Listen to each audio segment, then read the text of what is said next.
saam begin, om in die hand van die romans 'n bietjie te verduidelik. Geen indrukwekkende skyfies. So, eerste ding wat ek graag sal sê oor die romans is dat Koors is so 'n bietjie post-apocalyptisch, maar ek dink dit word nog steeds tot 'n groot mate bestempel as 'n speurverhaalwerk van jou uit die universiteit. Nou, wanneer jy na die universiteit kyk, is al baie keer Kaapse karakters in hierdie in sy werk, en dan spesifiek ook in Koors. So die karakter wat Kaaps praat, sy naam is Domingo. So, net so 'n bietjie agtergrond in Domingo, hy kom uit Abbotsdale uit, is wel mense daar gebore, en ek dink hy verder groot geword in Woester, so hy het uit 'n sterk Kaapse agtergrond. En dit beteken dat die skrywer ook kennis moet dra oor Kaaps en hoe hy dit wil voorstel in sy manne.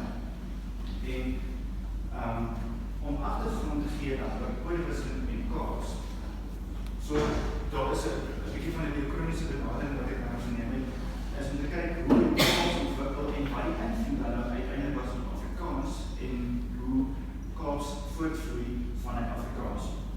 So, van hulle met al tekste opgespoor wat in die 1800s geskryf is in die Reisigersjoernaal, waarin Koorwisseling reeds voorkom. En dit is baie interessant, as ek die frase korrek kan onthou, is dit "Ek shall speak Hollands", wat al klaar 'n voorbeeld is van Koorwisseling vergestel in 'n spesifieke taal. So, en ek dink in 'n taalvermenging is dit eintlik onvermydelik dat sekere woorde gebruik gaan word en ander dan nie, wanneer jy uitdink maak.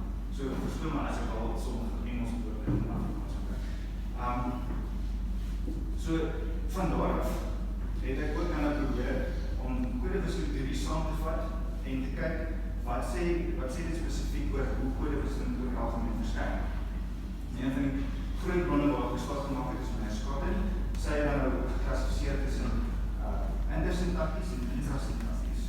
So, intersyntacties is byvoorbeeld as iemand een volledige sin sal uitdruk in Afrikaans en die volgende sin in Engels. Maar intrasyntacties dan typies sal wees waar 'n woord ingebed word en as 'n Engelse woord in 'n Afrikaanse sin dan byvoorbeeld. Wanneer dan 'n ondersoek ingestel word uiteindelik in die Engelse periode, is daar baie interessante verskynsels wat die manier bewerkstellig om die uitbeelding van die uitbeelding van Domingo as Kaapspreker. Ek het onder andere geklassifiseer dat hy van baie Engelse woorde gebruik maak tussendeer. En ek sal graag vir julle 'n stukkie wil voorlees oor hoe dit dan typies uitgebeeld word.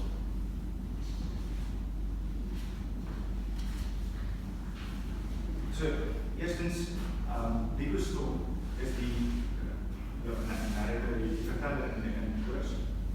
En dit is so half 'n agternaam perspektief van sy Koors, dit is soos 'n memoir wat opgedra is in sy Koors.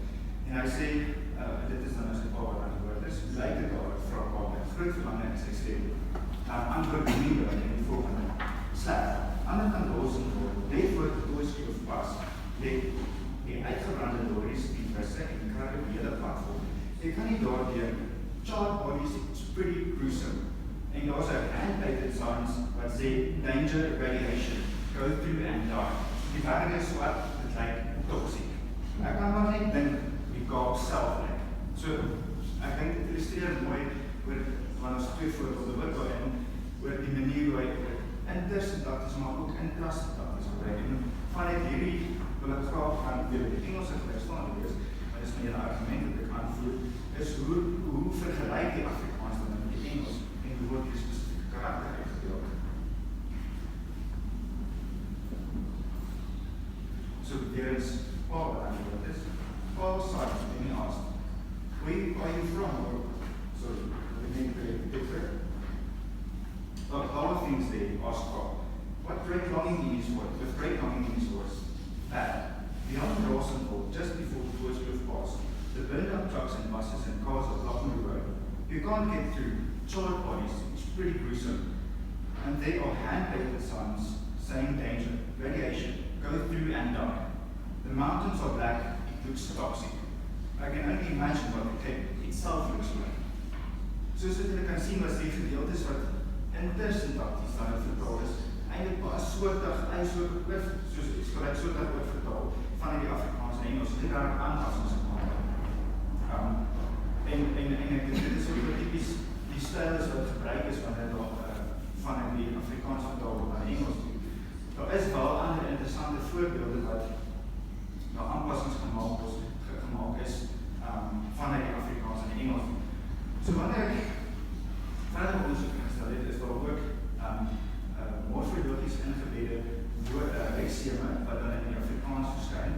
So dit is wanneer 'n gedeelte dan van die Afrikaans wat dan my skoon diskursie matrix stel. So in hierdie geval is dit die basisstaal wat ek kan gebruik en ingebede weergawe van dit in Engels.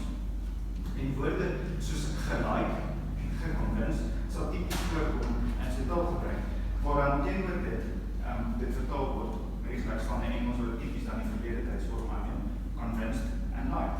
So dit is ook interessant om te sien hoe hierdie bepaalde woorde vertaal word. Maar Schotten definieer verder tussen kodewisseling en ontkenings en daar is geen regte duidelikheid hier nie. So ek moes my eie benadering geneem het toe ek nou die onderskeid begin tref van sy uiteindelik op 'n baie arbitrêre manier maar net gesê as en dit het ook werklikheidsvraag gebruik. So in haar studie het sy maar net gesê weet jy as die persoon meer as 3 keer hierdie woord gebruik het, word sy dit beskou as 'n ontkenning en nie kodewisseling. So dit op frekwensiebasis dit gebaseer. Ek kan wel nie dit deel kan opneem nie, omdat eerstens ek werk met 'n fiktiewe karakter, so uiteindelik moet ek besef, al is eintlik teks uit deel my gesaandheid, moet ek dan aan julle kanaliseer of werk ek nog op 'n karakter, en ek besluit om dit te hou op by die karakter. En die ontkenings wat ek nou geïdentifiseer het, is woorde soos alright. Dit is iets wat ons typies ook sal gebruik in Afrikaans, maar dit is ook woorde wat Domingo dan in sy tekst krijg. En dit is typies wat klankmatig vir Afrikaans word, soos alright. Dan, wanneer ek kyk na die man, is daar ander maniere waarop die spesifieke karakter uitgedaag. So dit is hoe ek kan spesifiek Domingo sy dialoog vergelyk het met hoe hy uitgedaag word, en ek kan besluit watter maniere die vertaler gebruik, eerstens die vertaler te gee, en of daar was daar as uiteindelik 'n ekwivalente effek bereik. So wat sê dit nou uiteindelik oor die karakter wanneer ek die Engels lees doen oor die Afrikaans, want my eerste keuse was, as ek die Engels gaan lees, is daar groot verlies, want die kodewisseling kom net glad nie voor in die Engels nie. Ja, daar is 'n glossarium wat ingesluit word, waar daar dan bepaald op ander plekke, maar nie spesifiek vir die Domingo se dialogie. So ek moes die karakter mooi ondersoek om te sien, in die Afrikaanse teks word op hierdie manier uitgebeeld ten opsigte van sy dialoog, maar hoe vergelyk dit met ander karakteriseringsmomente in die teks self. So, ek het dan nou op 'n bepaalde manier, op 'n bepaalde karaktereienskappe van Domingo gaan identifiseer, en word beskou as die enigmatiese karakter. So, waar ek kom voor is die cool ou met die donker bril en moes jy nie raak dat die kind nie, hy kry altyd reg achter die donker bril, hy is ook die karakter, so hy is op gedeelte van, dit is ook wat die my gemotiveerd met die karakter beskryf, want dit is die gemeenskap dat moet gelei word om gevegte aan te kan kenstaan, en dis hoe my geskep het. En so, hier is verskillende elemente wat ek kan identifiseer het, en hoe kom het uit die dialoog wat ek dan self oor hom praat, en hoe ander karakters oor hom praat. En daaruit kan ek dan vergelyking tref, as ons kyk na die dialoog, is daar besigheid van kodewisseling, so sy agtergrond word nie so genuanceerd uitgedoen in Engels nie, so dit was so met verlies, ja. Maar, wanneer jy kyk na die spesifieke karaktereienskappe, is daar toch maniere waarop die Engelse teks kompenseer vir die uitbeelding van Domingo. Om net te verwys aan die teoretiese raamwerk en gebruik ek spesifiek van die polysysteem te gebruik, om uiteindelik uit te kan kom en sê, die vertaler het dan seker besluit geneem ten opsigte van die kodewisseling of die uitbeelding van karakter. Want 'n polysysteem, soos Eisenhower dit beskryf, is 'n systeem wat 'n sekere manier positioneer in die systeem. So, wanneer daar gekyk op en daar is, daar 'n algemene grote literaire systeem, byvoorbeeld in Suid-Afrika, kan ons die boek 'n sekere posisie gee. Ons kan kyk na die groter systeem om vergelyk alle romans in Afrikaans geskryf. Hierdie Afrikaans. En dan hierdie het ek vergelyk met die Amerikaanse een. So, vir die wat jy weet nie, Leon Meyers gewerk word in 27 verskillende tale en vertaal. En Engels is maar net een, so ek moes nou mooi gekies het wat wil ek doen en hoe wil ek het uitdoen. So, en wat snaaks en ook is, hierdie roman word in Britannia oorspronklik uitgegee. En dat is my nog eens 'n bietjie uitdaging om te weet, so het dit nou aanpassings van die Britse weergawe gemaak na die Amerikaanse weergawe toe. So dit stop en dit is makkelijk gehad. En te dink, hoe gaan ek aan te werk om die Amerikaanse weergawe te kry? Want elke aanleiding wil net vir my sê, soms wij dat nie kan. En dan is dit wat gaan ek maak. So ek kontak aan die uitgewers in Amerika en dat is die van die e-kopie gratis manuscript of studie. Maar ek moet weer, en ek dink, ek moet my einde vergelijk besteden. Tot dusver vir die analyse geen verskille gekry nie, wat wel 'n verskil is op die voorblad, so hier is kom spesifiek van die webwerf af, van 'n Ethnic wat in Amerika is. En hulle het nie hierdie opsig op die kan sien, maar so onderste gedeeltjie wat die gedeeltjie wat die Britse weergawe insluit, wat nie by die Amerikaanse weergawe is nie. Ek moes ook e-boeke gebruik, want dit is ook makliker natuurlijk om die tale te verwerk, die tale te onttrek. En wanneer dan gekyk word aan die buiteblad, is daar 'n aanmerking van Stephen King. So Stephen King is myns insiens een van die bekendste Amerikaanse skrywers, vir alles wat by dystopiese post-apocalyptiese tipe romans en Spaans sal opkom. En ek dink, as dit so iets ingesluit word, moet jy aan my begin te verkoopsmateriaal. In Afrikaans bijvoorbeeld, om die opskrif die gewild te skryf in Afrikaans, afvoering sy roman. En ek dink dit begin ook aan 'n verkoopmateriaal, want dit ons na ons spesifieke polities te kyk. So, om nie dan die hele spektrum in die literaire in te sluit nie, ek het afgewaal na speelverhale, en spesifiek dan moes ek kyk na hoe speelverhale in Suid-Afrika lyk, en in die oorspronklike tekstes, en aan hoe vertalings lyk in die Amerikaanse polisiesysteem. Want even zou het dat alhoewel vertalings op dezelfde manier gepositioneerd kan worden, kies dit toch die roman. So jy sê nie, die roman sê nie, maar so ek in die posisie, ek kom oorspronklik hiervan af, en ek gaan bepaal hoe ek is nie. So die systeem kies dan een typische roman. En hierdie posisie of kategorie wat hy in sluit, het dan nou bepaalde manier, styl van doen, hoe 'n boek kan gepubliseer word. Natuurlijk moet ons ook in ag neem, dis die Meyers, so die Meyers word ook op 'n spesifieke manier uitgedeel en gepubliseer en voorblad uit op 'n sekere manier. So ek dink veral as mens nou die Meyers op 'n boek gaan sien en 'n boekwinkel gaan, eerste gaan sy uitleg so lyk, die naam, titel, hier in ons skrifgie en uitbeelding van 'n foto. En dit is maar net interessant om te sien hoe dit verskil. So, saam met polysysteemteorie, moet jy ook aan die posisie bepaal, en ook waarom is die posisie. Ons kyk bijvoorbeeld na paratekst, en dan hoe dit dan verdeel word in peritekst en epitekst, so krijg jy dit. En dan, wat typisch, wat sê die roman van onszelf, hoe groot word die naam van die skrywer bijvoorbeeld beskryf, hoe groot is die titel van die skrywer, en wat komt typisch op die voorblad.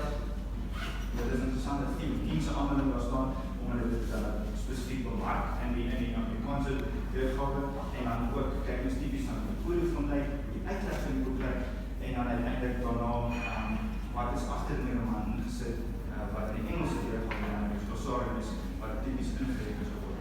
Verder kyk ons na recensies, so was gekende recensies oor Fever, maar die meeste is positief, en vanuit hierdie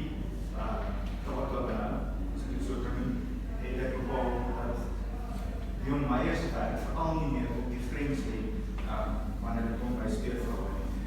En hieruit kon ek dan redeneer dat die repertoires, dit is dan die typische manier hoe iets uitgedruk word en uitgedruk word in die teksting, so spesifiek manier die skryfstyl aangepas word om by die systeem in te pas, soos wat dit in die tekst kies, het ek dan dit aangepas, hoe tot hoe maak die word aangepas, en ja, codewisseling is uitgegee, maar soos Leon Meyers terecht gesê het, dink ek, Amerikaner gaan nie noodwendig waarde reg aan die feit dat iemand Kaaps praat, iemand hulle ken nie Kaaps soos ons het ken as Afrikaans spreek en Afrikaans so word nie. So hulle gaan nie daar waarde aan reg nie, en vir hulle gaan dit nie so groot verlies wees nie. So van die hierdie punte het ek dan nou gesê, daar is 'n groot mate van ekwivalente effek bereik, want die agtergrond was nog steeds geskets, wanneer jy kyk na spesifieke karakter uitbuildingsgedeeltes, veral na die verhouding met wat ek met Nico het, wat ek met bijvoorbeeld met 'n ander karakter, 'n liefdesverhouding het, is daar nog steeds hierdie humoristische ondertoon wat deurkom en ja, maar uiteindelike bevinding is dan dat 'n groot ekwivalente effek bereik is, veral na aanleiding van die manier waarop die vertale dit besluit om te vertaal. Ek dink 'n interessante opvolgstudie sal wees om te kyk na hoe die glossarium tipies funksioneer in die roman en hoe dit dan die kodewisseling op 'n ander manier bewerk sal as dit dan nie gaan oor om kodewisseling te beeld om Kaapse karakter te bewerk sal. Want vir my, as ek Kaaps is, en dit is juist waarom ek sê, nuanceer dit baie beter vir die Afrikaanse leser as jy verstaan waar die kodewisseling gaan, hoe dit op 'n bepaalde manier uitgebeeld word. Want dit bring eintlik 'n hele spektrum van sosio-ekonomiese aspekte tot jou verheer saam om te verstaan dat hierdie karakter word op hierdie manier uitgebeeld en ek dink jou my maar die onderwerping om te voer en hy sê dit is 'n Kaapsprekende karakter, maar hy moes baie militêre opleiding gehad het. So hy moes mooi gaan dink oor hoe gaan hy motiveer dat